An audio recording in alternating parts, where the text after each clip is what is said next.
Nie wiem, czy kiedykolwiek wspominałem o tym, ale nie przepadam za RPGami. Nie podaję przyczyny, powodu, po prostu nie przepadam. Choć nie odmawiam sobie kilku serii, które znam od lat. Nie śledzę też doniesień o grach tego gatunku, ale gdy usłyszałem, że coś tam się mieli w Obsidian, byłem całkiem zaciekawiony. W końcu to twórcy drugiego KOTORa, Kika Prawdy i Fallout Las Vegas, więc co jak co. Ale ci goście wiedzą, co robią, jeśli chodzi o gatunek RPG. I oto powstał The Outer Worlds. Gra, która łączy najlepsze cechy Fallouta, Preya, trochę Rage'a, nawet i Bioshocka. Wszystko zostało wymiksowane w odpowiednich proporcjach i podane spragnionym graczom. Czy wyszło dobrze? Od razu powiem, że tak, wyszło nadzwyczaj dobrze. To gra, po której zapomnicie o zabagowanym Falloutie 76, którego abonament będzie kosztował 500 zł rocznie. The Outer Worlds to solidny singleplayerowy RPG z kilkoma mniejszymi potknięciami, które można wybaczyć. Zapraszam do przedziwnego świata, w którym kolejne godziny mijają szybciej niż... motocyklista moją srebrną strzałę wyprzedzający na trzeciego przy podwójnej ciągłej linii przed pasami w pobliżu szkoły i na czerwonym świetle.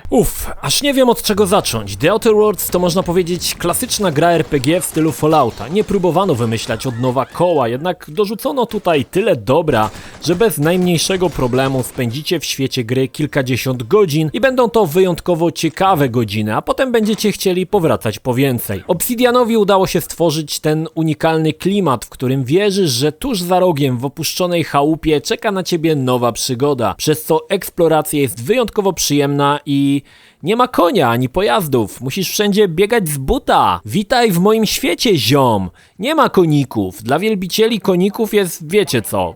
Zerknijcie w Zagrajmy w Krapa. Grę rozpoczynamy od stworzenia swojej postaci, co jest zaiste dość bezsensowne. Możemy ustawić wygląd naszej mordy, choć ani razu w grze jej nie zobaczymy poza ekranem ekwipunku, gdzie i tak na gębie zazwyczaj będzie gościł hełm. Oczywiście dorzucamy wybrane przez siebie statystyki, o których więcej opowiem później. Akcja dzieje się w alternatywnej rzeczywistości, gdzie megakorporacje rozpoczęły kolonizowanie odległych planet. Wcielamy się w niemego kolonizatora, który został rozmrożony po długiej hibernacji przez wywrotowca Phineasa Wellesa. Szybko okazuje się, że oprócz nas w śpiączce nadal tkwią inni koloniści, którymi nikt sobie nie zaprząta głowy, aby ich obudzić. Phineas szybko wyjaśnia, że naszym celem jest zdobycie surowców do wybudzenia reszty załogi i zaprowadzenia porządku w układzie Halcyon, którą rządzi tajemnicza rada. Bez zbędnych ceregieli Dziadyga wysyła nas w kapsule na planetę Terra 2, abyśmy wzięli się do roboty i znaleźli potrzebne surowce do uwolnienia pozostałych ziomków. Fabuła to mocny element gry, nie dość, że jest dobrze napisana, to do tego okraszona całkiem niezłym humorem. Już pierwsza planeta daje posmakować pomysłowości twórców, gdzie poznajemy rządzące,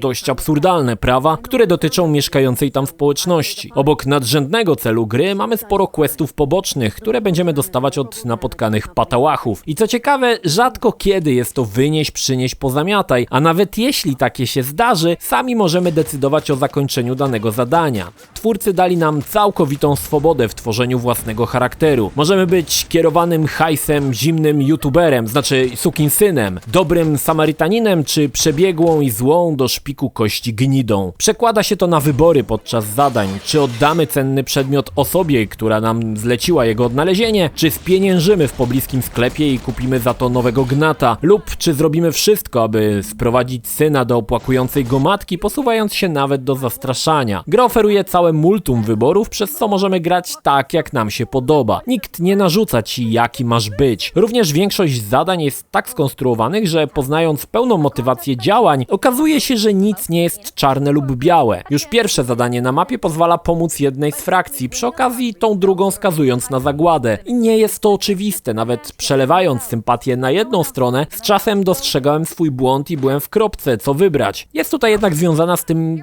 dość istotna wada. Otóż nawet wybierając jedno rozwiązanie jakiegoś problemu, zazwyczaj mamy możliwość później ułagodzenia drugiej strony i dojścia do konsensusu, co mi niezbyt się podobało. Wolałem żyć z brzemieniem na sercu. Dałoby to grze więcej głębi, a tak zawsze można sytuację jakoś załagodzić. Do naszej dyspozycji twórcy dali kilka planet, jednak obszary nie są jakoś przeogromne, to nie mapy z Fallouta czy Skyrima. Każda z planet jest dość spora, jednak z racji braku pojazdów można na nogach dojść do dowolnego miejsca na mapie w dość rozsądnym czasie. Każda z planet upstrzona jest budowlami, miasteczkami czekającymi na eksplorację, jak i przeróżnymi mieszkańcami, którzy potrzebują pomocy, jak i takimi, którym zależy tylko na tym, aby wbić nam nóż w oko. Obok wykonywania zadań sporo czasu poświęcimy na swobodną eksplorację i tutaj jest duży plus gry, która wręcz zachęca do sprawdzenia każdej dziury, każdego zakątka, każdego domu, by wejść tam tylko po to, aby zebrać surowce lub znaleźć lepszą broń lub elementy pancerza. Pomiędzy planetami przenosimy się naszym statkiem, który pełni rolę huba. Dodatkowo każda mapa ma duże zamknięte lokacje w postaci miast, gdzie możemy poszukać nowych zadań czy odwiedzić sklep, ale nie stoi nic naprzeciwko, aby wybić wszystkich do nogi i zagrabić wszelkie dobra. Zbieractwo to jeden z najważniejszych elementów gry. Obok zwykłych śmieci znajdziemy ulepszacze broni, pancerza, przeróżne środki o różnych właściwościach. Jest tego cała masa. Na tyle duża, że od początku doprowadzało mnie do szału, że mój bohater nie umie więcej targać na garbie klamotów. Wszystkim oczywiście można handlować, aby zarobić kilka bitsów, które tutaj pełnią rolę waluty. Dodatkowo niepotrzebne klamoty można rozmontować i uzyskać części do broni lub pancerza. Z czasem do naszego bohatera dołączają towarzysze w liczbie maksymalnie 2,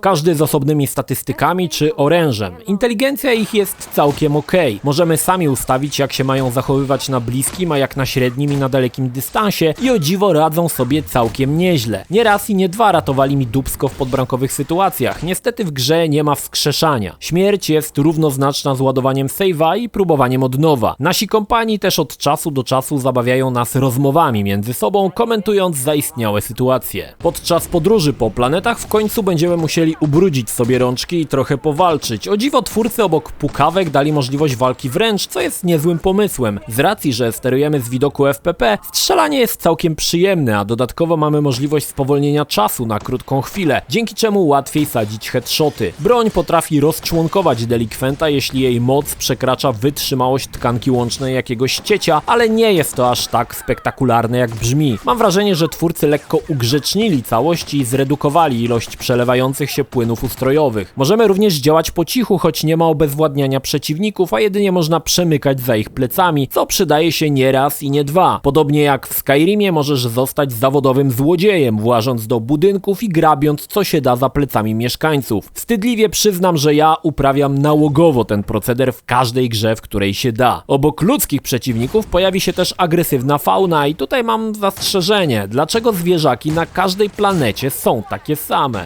Postać oczywiście możemy dopakować statystykami. Rozwiązano to dość ciekawie. Do 50 poziomu podbijamy główne kategorie, powiększając od razu wszystko, co jest w niej zawarte. Po 50 poziomie mamy możliwość dopakowania każdej pojedynczej statystyki z danej kategorii. Co 2 poziomy dostajemy atuty, czyli stałe perki w postaci lepszej żywotności czy dłuższego działania jakiegoś efektu. Śmiesznym pomysłem było to, że raz na jakiś czas dostajemy możliwość dodania sobie negatywnej perki, na przykład większe obrażenia od kwasu czy lęk przed wysokością. Choć zmniejszają one nasze statystyki i wprowadzają pewną upierdliwość, w zamian dostajemy ekstra 1 punkt atutu. Ma to sens, gdyż gra nie ma skalowanego poziomu trudności, więc jak twoja postać dobije do jakiegoś kosmicznego poziomu, to wszyscy giną od lekkiego pierdnięcia. A tak dorzuca nam to dodatkowe utrudnienie. Pomysł, muszę przyznać, super i fajnie się sprawdza. Oczywiście nasz oręż również możemy ulepszać, jeśli znajdziemy specjalny stół monterski. Każdy karabin ma kilka slotów na ulepszenia oraz możemy za ciężki hajs podbić statystyki naszego gnata. Jest to o tyle dobre, że nie musimy ciągle żonglować orężem. Mając ulubiony karabin lub strzelbę, podbijamy statystyki i możemy go wciąż używać. Jeśli jesteśmy już przy broniach, no tutaj niestety nie ma szału. Karabiny ciężkie, karabiny snajperka, pistolety, słowem sztampa. No może pewnym rodzynkiem jest miotacz ognia, ale też nie jest to jakaś super fikuśna broń. Z broni białej mamy młoty, miecze,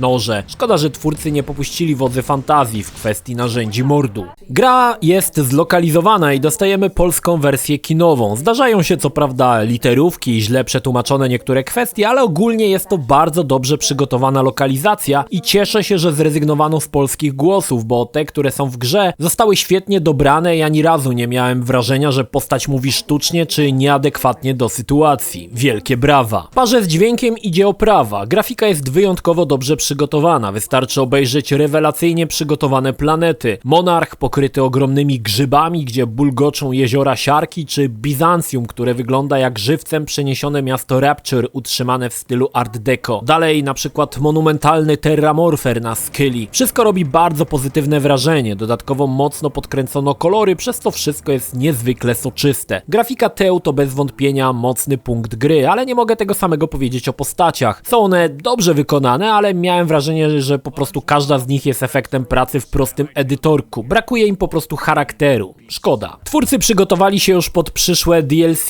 gdyż nie wszystkie planety są dostępne dla gracza od razu. Podejrzewam, że część z nich odblokuje się w płatnych dodatkach i powiem wam, że jestem skłonny po raz 4 w swoim życiu zainwestować w takie fabularne DLC.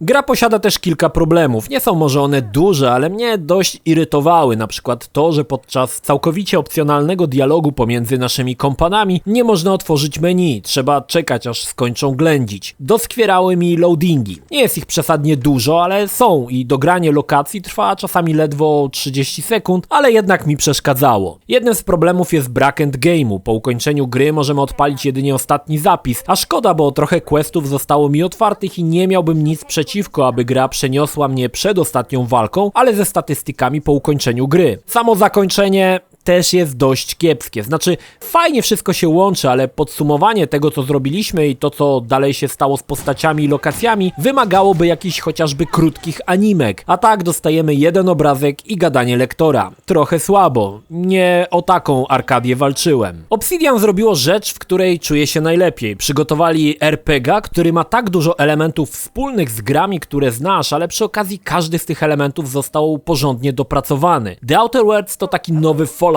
bez problemów poprzedniczek i bugów. I gra zbytnio się nawet z tym nie kryje. Widać, że doświadczenie zdobyte przy New Vegas się opłaciło. Tytuł jest bardzo dobry, wciąga i nie raz i nie dwa potrafi postawić przed dylematem moralnym, który nie zawsze ma oczywiste rozwiązanie. Do tego wszystko w niezłej oprawie ze świetnymi, często złożonymi questami, polane miejscami dość czarnym humorem. Byłoby szkoda, gdyby taka perełka gdzieś przemknęła graczom koło nosa. Warto zagrać, polecam z całego serca. Dawno się tak dobrze nie bawiłem przy grze z gatunku, za którym nie przepadam. Warto jeszcze dodać, że w grę właściciele Game Passa na Xboxie grę zagrają za darmo w ramach abonamentu.